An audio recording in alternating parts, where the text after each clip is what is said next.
My name is Teresa Piacentini, and this is Lecture 4, Part 1, in Topic 2, Self-Society and Belonging. And we'll be looking at the key sociological concept of emotional labour. And the aims of this first recording will be to define emotional labour and to analyse Early Hochschild's study, The Managed Heart. Hochschild wanted to explain how it is we can act differently in certain social settings by managing our emotions, and she suggests that by managing our emotions we're able to work on the self and present to the world a persona that is expected and that fits in. And we'll see already there is Hochschild's work builds on the work of Goffman. And if you think about Goffman impression management theory, that is important to help us understand the appearance of conformity to social norms, the objective being to control how we are perceived by others. Now, Goffman did argue that impression management involved effort and energy and does consider emotions, but more focused on avoidance of shame and embarrassment. However, it's Early Hochschild who develops these ideas more fully, considering a wider range of emotions and examining how these are connected to social interactions in the workplace. Her work contributed to two key streams of theory and research. The first involves efforts to understand the social foundations of emotion and in redirecting sociological attention to this in use. The study of emotions and feelings became a really important part of sociology during the 1970s, following the development of the women's movement. And a second key theme is the American economy's transformation from one organised around the production of goods to one based on the delivery of services, and a need to make sense of the nature and consequences of work in a service society. And these themes come together in the concept of emotional labour. So if we think about the managed heart, Hochschild adopted what can be described as an interactionist perspective of emotions, and where emotions and feeling are central. So, where to begin? Well, in private life, she argues, we try to induce or suppress certain emotions, love, envy, and anger, through what she calls emotion work, just as we manage our outer expressions of feeling through what she describes as surface acting, and I'll come on to that. But in trying to bridge a gap between what we feel and what we ought to feel, we take guidance from some social interaction rules, feeling rules about what is owing to others in a given situation.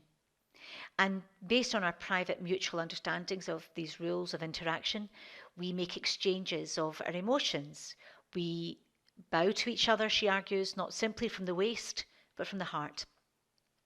But what occurs when emotion work and feeling rules and this exchange of emotions are introduced into the public world of work?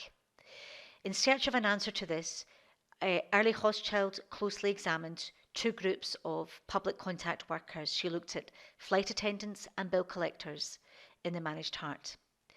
The flight attendant's job is to deliver a service and create further demand for it to enhance the status of the customer and be, quote unquote, nicer than natural. The bill collector's job is to collect on the service and, if necessary, to deflate the status of the customer by being nastier than natural. And these two areas of study form the bedrock of the managed heart, in which she argues that emotions are social and can act as signals concerning the relation between the environment and the self. We interpret and manage our feelings in countless ways and actively construct and reconstruct our own emotions and develop appropriate responses through social interaction. Useful, and this offered us useful theoretical and practical insights into studies of family, gender relations, and the sociology of work. She argued, in looking at how feelings of service sector workers are commercialised by employers, she argued that emotions are open-ended, that they don't simply enter into an interaction before and after, but they are interactive during the experience of emotion. She argued that we live by feeling rules to describe social norms about the appropriate type and amount of feeling that we are experiencing in particular contexts. And each of us learns these rules for managing feelings, and they are shaped by class and gender and race. And these are ordinarily very flexible and are expressed in our personal style and personality. Our ability to manage emotions leads to expectations of others and expectations of others towards us. In the interaction perspective, our emotions help us to interpret the social world, and they are one means that we use to interpret stimuli and develop an appropriate response. So, Hochschild extends beyond Goffman by exploring a fuller range of emotions and the emotional life of the self alongside outward emotional responses. So, how to define emotional labour? Well, she offers us a clear definition here with three characteristics: face to face or voice to voice contact, they require the worker to produce an emotional state, and they allow the employer to exercise a degree of control over the emotional activities of employees. So the employee is attempting to manage emotions of customers, and employers in turn are managing the emotional activities of employees. Emotional labour is labour intensive but largely invisible and therefore goes often unrewarded. And such employment situations are also characterised by, she found, the rules of mass production. But when the product, so the thing that's being engineered or produced, is subjected to speed ups or slowdowns, when that product is a smile or a mood or a feeling or a relationship, it comes to belong more to the organisation and less to the self. So it's less the individual smile and more the corporate smile. And this is linked to profitability and leads to commercial success. So commercial success is dependent on the smile. Central to Hochschild's framework is this dichotomy between the real self and the false self. When she talks about the real self, she is describing a self that has honest and true feelings that are not subject to pretense or acting. For Hochschild, the real self constitutes a continuity, an embodied way of being and doing that is predictable and recognisable to others. Possessing a real self tells others what we are like as a thinking and feeling individual. And to do this, she sets up the individual as somebody who has agency and who is in charge, who chooses how they are going to be. The real self is a formed identity that is reliably the same from day to day and is in our possession to control.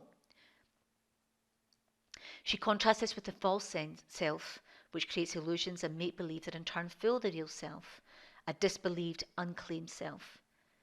And she says that this emerges through an anxiety that comes from trying to become someone we sense we should be as evidence of a separation between the real and false self. I wasn't really being myself, so the false self emerges. According to Hochschild, the difference between the real self and the false self depends on what aspects of it we want to claim. So, for instance, we might say, I wasn't really being myself at that party. For Hochschild, we each possess a real self, so we know that inner essence to be true. But one critique that we're going to explore a bit later on is that this concept of the real and false self requires a bit more critical engagement with why a person might feel that way about their own identity.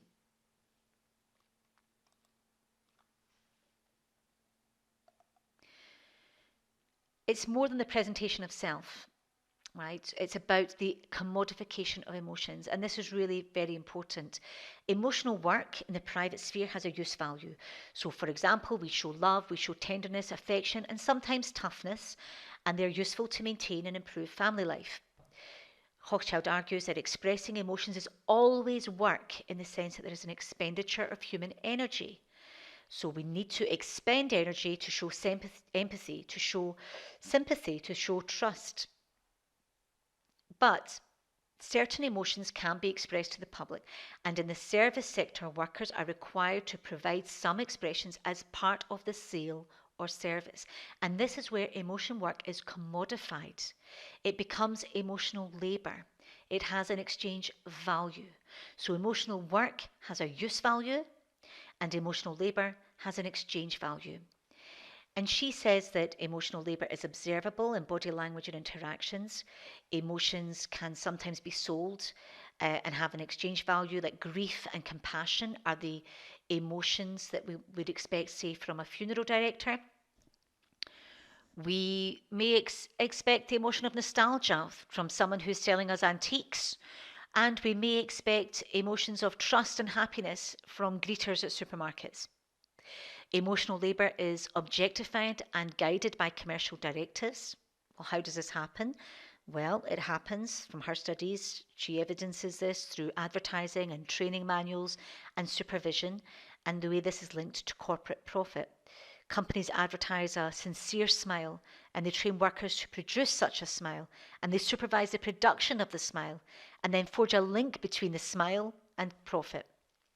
And emotional labour is bought and sold in the market through strategies of what she describes as surface and deep acting in a commercial setting, making one's face and feelings take on the properties of a resource to be used to make money. And we're going to explore just what she means by surface and deep acting. So surface acting she describes as an emotional performance of expected feelings we sense are in keeping with the feeling rules that shape that particular social interaction, regardless of whether this is how we feel. So it's relatively insincere, and we hope to convince others with surface acting. To put it another way, we portray or mimic what we think is expected of us and conceal undesirable feelings. And this is acting out the shoulds according to feeling rules that structure interactions.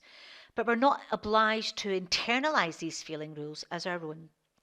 So surface acting is about knowing how to act in a given situation, knowing the implicit feeling rules, knowing how to display emotions is essential to being able to fit in within the workplace, and we need an audience to pick up the cues to how we are being viewed and if we're getting it right.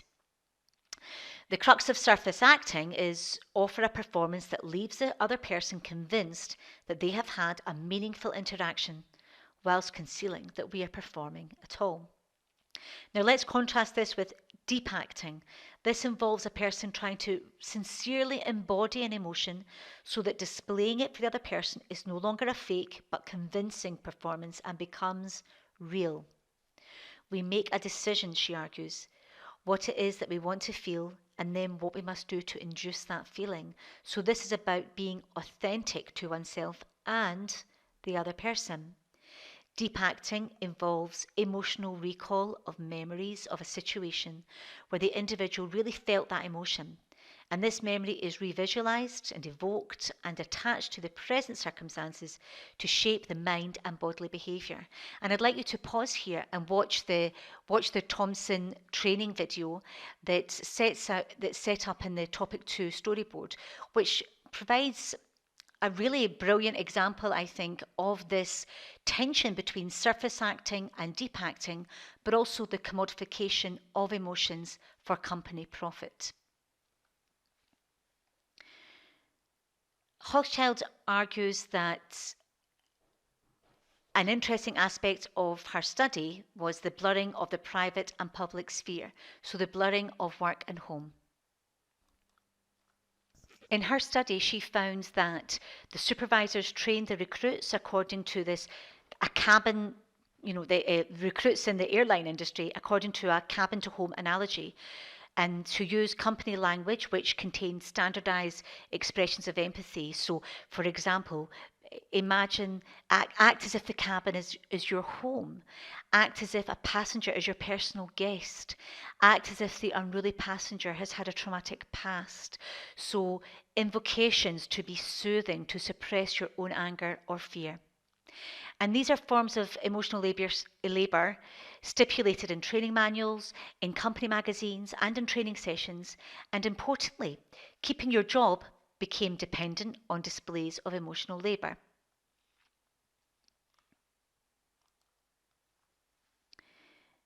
And what's really central here is this idea of the control and management of emotions by others for profit. Because these particular types of emotions were used to increase profitability and productivity. So Hochschild extends the analysis of emotion work further when she introduces this idea.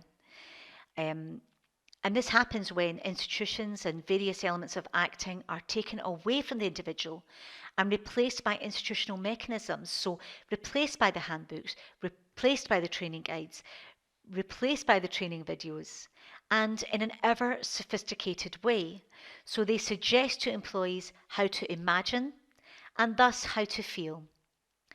And this may be a way of connecting Marx's approach to alienation to some current types of work in the service sector, where emotions become part of the sale and service.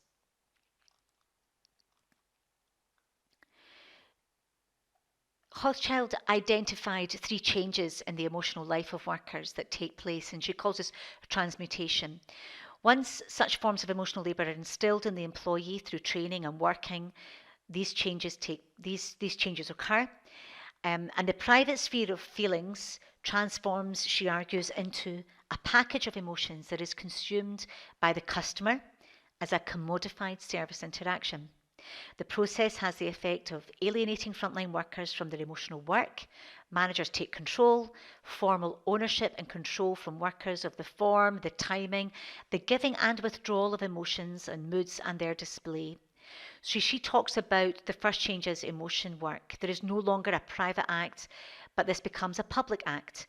Individuals, as employees in this situation, no longer determine how their emotions are expressed based on their own selves and judgments, and instead, those who train and supervise these workers are the paid stage managers who select, train, and supervise others, and those who provide the service become the social actors who perform, but in the interests of the firm rather than the self.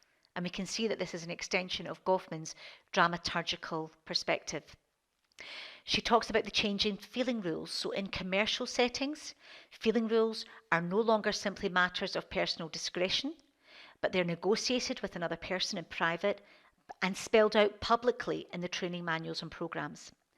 And she talks about the change in social exchange being forced into ever narrowing channels. So there may be some hiding places, but there's much less room for individual negotiation of these murky emotional waters. And in this transmutation, in this change, the worker loses a certain amount of control over their emotions. And there can be several responses to this. There can be over-identification, so it makes it more difficult to depersonalize behaviour towards oneself, which can lead to burnout. It can produce, what she found, a numbness of feeling that in turn allows a person to be emotionally absent while physically present. She said that workers are more likely to blame themselves for making this distinction and views this negatively, so feeling phony, but an awareness of this phoniness and blaming themselves for feeling phony. And she also found in her studies that workers may use various coping strategies, for example, drugs or alcohol, or develop ways of psyching oneself up for the job. Now, this doesn't mean it's impossible to reduce these kinds of harms. She argues it is, if workers feel greater sense of control over the conditions of their work lives. But the less influence the worker has, the more likely to overextend the self into the job and burn out, or remove herself from the job and feel bad about it. So like a physical labourer who becomes estranged from what he or she makes, an emotional labourer, such as the flight attendant, can become estranged not only from her own expression of feeling, her smile is not her smile, but also from what she actually feels, her managed friendliness. And this estrangement, though a valuable defence against stress, is also a significant and important occupational hazard, because it is through our feelings that we are connected with those around us. So that brings us to the end of this recording, part 1 of emotional labour. And in the next recording, we'll be looking at how Airlie Hochschild's work has been engaged with and critiqued.